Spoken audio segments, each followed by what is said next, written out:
The demand for coal has significantly gone up in the recent years thanks to robust offtake from end-use sectors, power, cement, and steel. It has gone up by 8% over the last year, and India remains one of the largest coal producers. Still, we have deep shortages.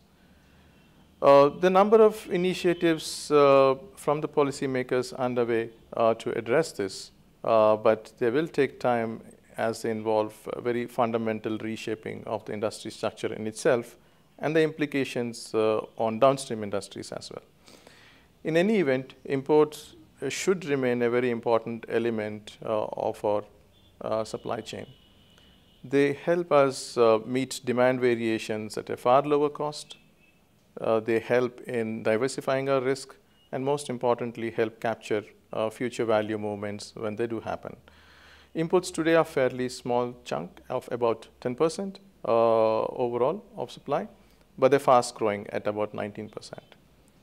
Now, overseas acquisitions of coal properties has had a number of challenges, not just in terms of their actual diligence or lack thereof, but more importantly of various effects of resource nationalism that we have seen in terms of transfer pricing policies or higher rents in terms of taxes and other provisions for local ownership and so on and so forth.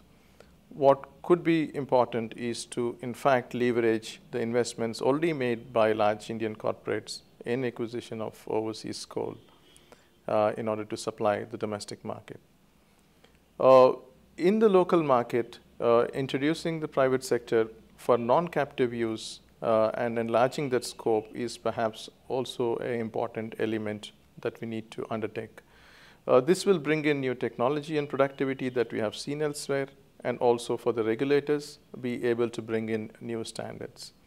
Also for the large domestic coal companies, we need to take steps to help strengthen their institutional setup and their contracting setup to be able to develop them as national champions. In fact, in the recent years, we see about 19 of the top 40 global mining companies are either from emerging markets or are actively involved in one. Now, this is a great opportunity for domestic companies too to shape up as national champions from the private and the public sector, and we can actually take advantage of this in terms of collaboration. And of course, local preparedness does help in competing better when this does take place.